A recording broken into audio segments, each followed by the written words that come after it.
সবাইকে স্বাগত। দীপ্ত সন্ধ্যার সংবাদের সাথে রয়েছে দোলা টলরে। শুরুতেই জানাবো সংবাদ শিরোনাম। বাংলাদেশের অভ্যন্তরীণ বিষয়ে অন্য দেশের হস্তক্ষেপ মানবে না চীন, জানালেন রাষ্ট্রদূত। দোহায় যুক্তরাষ্ট্র ইরানের মধ্যকার প্রথম দফার আলোচনা শেষ, বৈঠক সফল বলছে কাতার।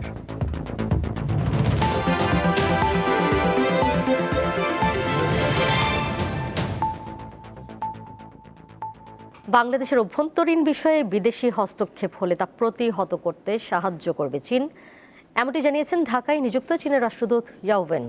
তিনি আরও জানান, দক্ষিণ এশিয়ায় পাকিস্তানের পর বাংলাদেশের সঙ্গেই সর্বোচ্চ কৌশলগত সম্পর্ক চীনের। প্রধানমন্ত্রী তারেক রহমানের চীন সফর নিয়ে সকালে ঢাকা দূতাবাসে সংবাদ সম্মেলন করেন দেশটির রাষ্ট্রদূত ইয়াও ওয়েন। বেইজিং থেকে ফিরে এই সংবাদ সম্মেলনে ওয়েন জানান, চীন ও বাংলাদেশের মধ্যে সর্বোচ্চ পর্যায়ের সম্পর্ক স্থাপন হয়েছে তারেক রহমানের এই সফরে। বলেন, দক্ষিণ এশিয়ায় পাকিস্তানের পরে এখন চীনের মিত্র বাংলাদেশ। প্রধানমন্ত্রী তারেক রহমানের সাম্প্রতিক চীন সফর অত্যন্ত সফল হয়েছে। এ সফরের মাধ্যমে বাংলাদেশ ও চীনের মধ্যে কৌশলগত পর্যায়ের সম্পর্ক আরও শক্তিশালী হয়েছে। আমরা বন্ধুরাষ্ট্র। বাংলাদেশের অভ্যন্তরীণ বিষয়ে কেউ হস্তক্ষেপ করলে সেটি প্রতিহত করতে সাহায্য করতে প্রস্তুত আছি। রাষ্ট্রদূত জানান, মিয়ানমার হয়ে যে করিডোর প্রস্তাব, এটি নতুন নয়। অনেক আগেই এ বিষয়ে আলোচনা শুরু হয়। প্রস্তাবিত করিডোরে ভারত যুক্ত হলেও চীনের আপত্তি নেই বলেও জানিয়েছেন রাষ্ট্রদূত। বাংলাদেশ, মিয়ানমার, চীন অর্থনৈতিক করিডোর বাস্তবায়িত হলে তিন দেশের জনগণই এর সুফল ভোগ করবে এবং আঞ্চলিক সহযোগিতা আরও শক্তিশালী হবে। আমরা মনে করি বাংলাদেশ ও চীন আঞ্চলিক যোগাযোগ ব্যবস্থা উন্নয়নে নতুন সম্ভাবনার দ্বার উন্মোচিত হবে। এদিকে তিস্তা প্রকল্পে ভারত বিরোধিতা করলে সেটি বাংলাদেশের বিষয় বলে উল্লেখ করেন রাষ্ট্রদূত ইয়াও ওয়েন। জানান, দেশটি বাংলাদেশের আমন্ত্রণেই এই প্রকল্পে যুক্ত হতে রাজি হয়েছে। তিস্তা মহাপরিকল্পনা নিয়ে চীন তার আগের অবস্থানেই রয়েছে। এ প্রকল্প বাস্তবায়নে সব ধরনের কারিগরি সহ অন্যান্য সহযোগিতা করতে প্রস্তুত বেইজিং। তিস্তা মহাপরিকল্পনার সম্ভাব্যতা যাচাইয়ে দুই দেশের বিশেষজ্ঞ কাজ করবে। রুবায়েত হাসান, দীপ্ত সংবাদ, ঢাকা। আনুষ্ঠানিকভাবে নজরুল বর্ষ 2026-27 উদ্বোধন করেছেন প্রধানমন্ত্রী তারেক রহমান। সচিবালয়ে সকালে এক অনুষ্ঠানে তিনি এই কর্মসূচির উদ্বোধন করেন। এর মাধ্যমে দেশের 64 জেলা এবং নির্বাচিত 74টি উপজেলায় একযোগে নজরুল বর্ষ পালনের কার্যক্রম শুরু হলো। অনুষ্ঠানে প্রধানমন্ত্রী বলেন, জাতীয় কবি কাজী নজরুল ইসলামের সাহিত্য ও চিন্তায় সমগ্র বাংলাদেশের প্রতিচ্ছবি পাওয়া যায়। তিনি বলেন, নজরুলের সৃষ্টিকর্ম বাঙালি জাতির স্বাধীনতা, মুক্তি, প্রতিবাদের চেতনাকে সবসময় অনুপ্রাণিত করেছে। 2026 সালের 25 মে থেকে 2027 সালের 25 মে পর্যন্ত সময়কে নজরুল বর্ষ হিসেবে ঘোষণা করা হয়েছে। এই সময় জুড়ে জাতীয় কবির জীবন, সাহিত্য ও সাংস্কৃতিক অবদান নিয়ে দেশব্যাপী বিভিন্ন কর্মসূচি পালন করা হবে। নজরুল গবেষণায় এসেছিলেন। কবি সেই স্মৃতি নৈতিক মূল্যবোধ সম্পন্ন ছড়া বা কবিতা। খসড়া জাতীয় মানবাধিকার কমিশন আইন নিয়ে উদ্বেগ প্রকাশ করেছে ট্রান্সপারেন্সি ইন্টারন্যাশনাল বাংলাদেশ, টিআইবি। আজ রাজধানীর মাইডাস সেন্টারে এক অনুষ্ঠানে এমন উদ্বেগের কথা জানান টিআইবির নির্বাহী পরিচালক ডক্টর ইফতেখারুজ্জামান। তিনি বলেন, সরকার জাতীয় মানবাধিকার কমিশন গঠন করা হলে তা আত্মঘাতী হবে সরকারের জন্যই। এছাড়া স্বাধীন ও রাজনৈতিক প্রভাবমুক্ত এবং কার্যকর কমিশন গঠন করতে আইনের বেশ কিছু সংশোধনীর দাবি জানানো হয়।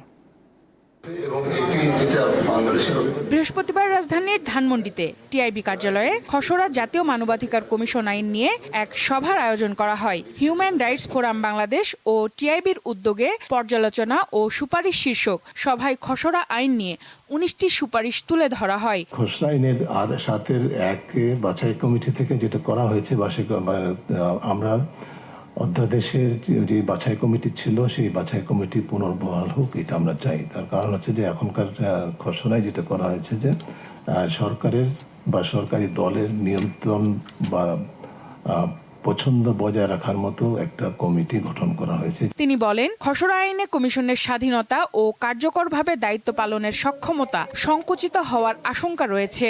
মানবাধিকার বিষয়ে প্রচারণা করতে হবে, এগুলো তো অবভিয়াস, এটা করতে হবে, কিন্তু এটা আইনের মধ্যে কেন নাই সেটা আমরা বুঝতে পারি না। মানবাধিকার সংরক্ষণের জন্য সংবিধান বা আপাতত বলবৎ কোন আইনের অধীনে স্বীকৃত ব্যবস্থাটি পর্যালোচনা করা এবং উক্ত ব্যবস্থাসমূহের সংযোজন পরিবর্তন পরিমার্জন এবং কার্যকর বাস্তবায়নের জন্য সরকারের নিকট সুপারিশ করা।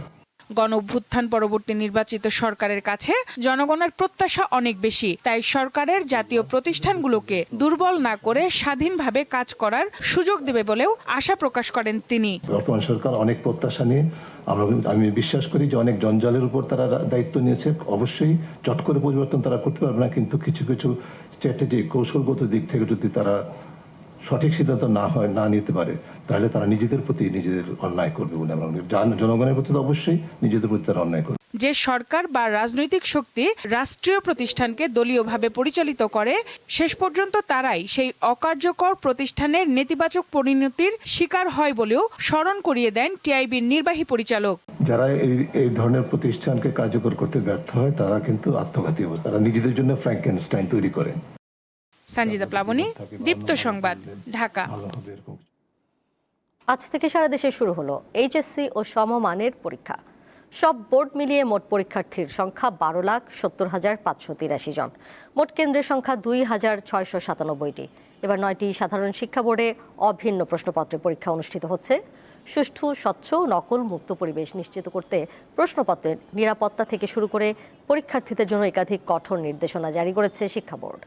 নির্ধারিত সূচি অনুযায়ী সকাল 10টায় পরীক্ষা শুরু হয়ে দুপুর 1টা পর্যন্ত চলে।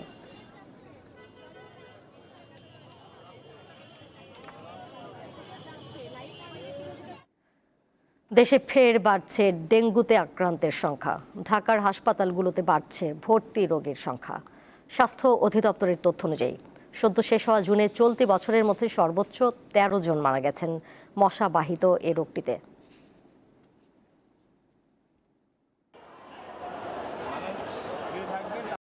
হাম নিয়ে শঙ্কা এখনো কাটেনি, এরই মধ্যে চোখ রাঙানি দিচ্ছে ডেঙ্গু। 1 মাসের ব্যবধানে বেড়েছে মৃত্যু ও আক্রান্তের সংখ্যা। কীটতত্ত্ববিদরা আশঙ্কা করছেন জুলাই এবং আগস্ট মাসে রাজধানী ঢাকা সহ দেশের বিভিন্ন জেলায় ডেঙ্গুতে আক্রান্তের সংখ্যা 2 গুণ থেকে 3 গুণ পর্যন্ত বেড়ে যেতে পারে। স্বাস্থ্য অধিদপ্তরের তথ্য অনুযায়ী ডেঙ্গুতে চলতি বছর এখন পর্যন্ত 19 জন মারা গেছে। এর মধ্যে 13 জনেরই মৃত্যু জুন মাসে। আর জুলাইয়ের প্রথম দিনই 163 জন ডেঙ্গু রোগী রাজধানীর বিভিন্ন হাসপাতালে ভর্তি হন। কীটতত্ত্ববিদরা বলছেন, মশক নিধন কার্যক্রম জোরদার না হলে আশঙ্কাজনকভাবে আক্রান্তের সংখ্যা বাড়তে পারে। স্পর্শার ঘনত্ব, ডেঙ্গু রোগীর সংখ্যা, বৃষ্টিপাত, তাপমাত্রা, আর্দ্রতা এই কয়েকটি মিলিয়ে আমরা একটি প্রেডিকশন মডেল তৈরি করি। সেখানে স্পষ্ট দেখতে পাচ্ছি ডেঙ্গু আগস্ট এবং সেপ্টেম্বরে বেশ ভয়াবহ হতে পারে বেশ কয়েকটি জেলাতে। রাজধানীতে বৃহস্পতিবার সোহরাওয়ার্দী মেডিকেল কলেজ ও হাসপাতালে গিয়ে দেখা যায় বিভিন্ন ওয়ার্ডে চিকিৎসা নিচ্ছেন ডেঙ্গুতে আক্রান্ত রোগীরা। পাশাপাশি তৈরি হচ্ছে বিশেষায়িত ওয়ার্ড। সোহরাওয়ার্দী মেডিকেল কলেজ ও হাসপাতালের 420 নম্বর এই ওয়ার্ডটি তৈরি করা হচ্ছে ডেঙ্গু রোগীদের জন্য।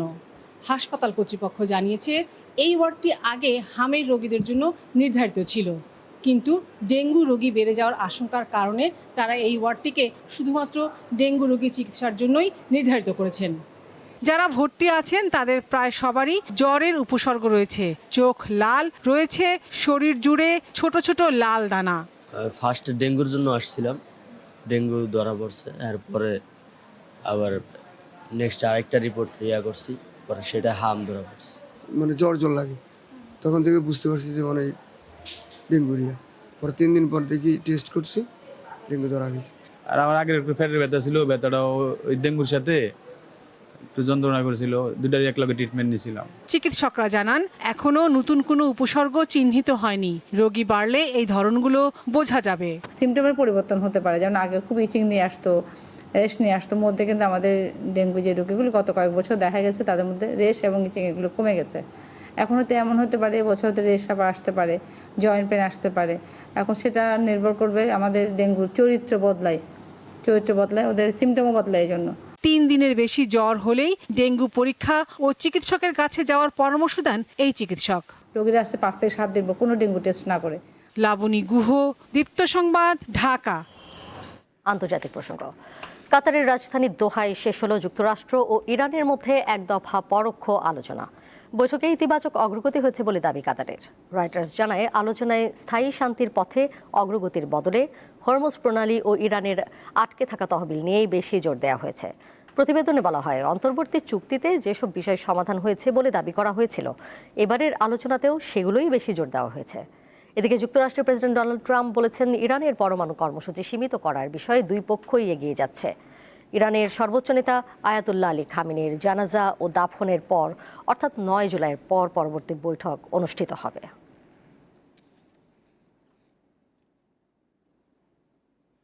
এবারে বিআরবি কেবলস নিবেদিত ফিফা ওয়ার্ল্ড কাপ 2026।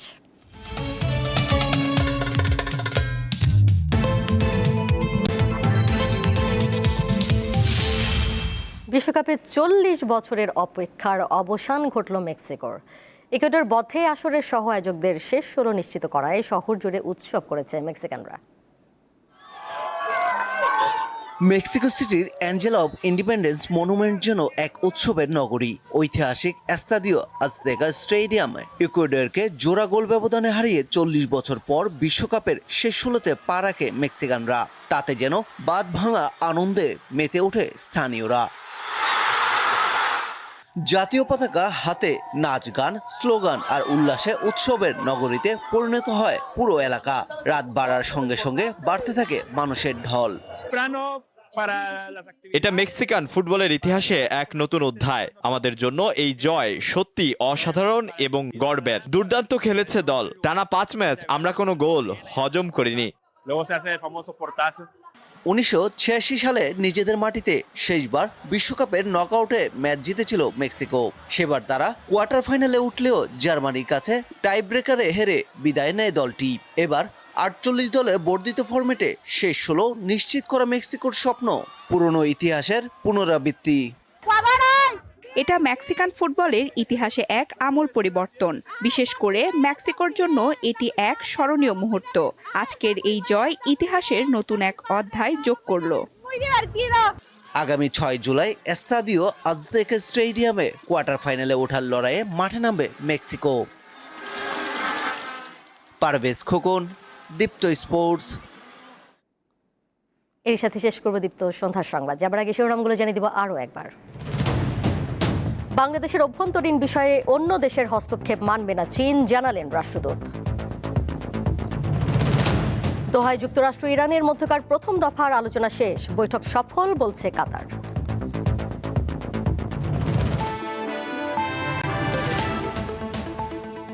এই ছিল এখনকার মতো। পরের সংবাদ দেখবেন রাত 11টায়। এছাড়াও আরও তথ্য এবং বিনোদনের নানা খবরাখবর জানতে যুক্ত থাকুন দীপ্ত ডিজিটাল প্ল্যাটফর্মে। সবাইকে ধন্যবাদ এতক্ষণ সাথে থাকার জন্য।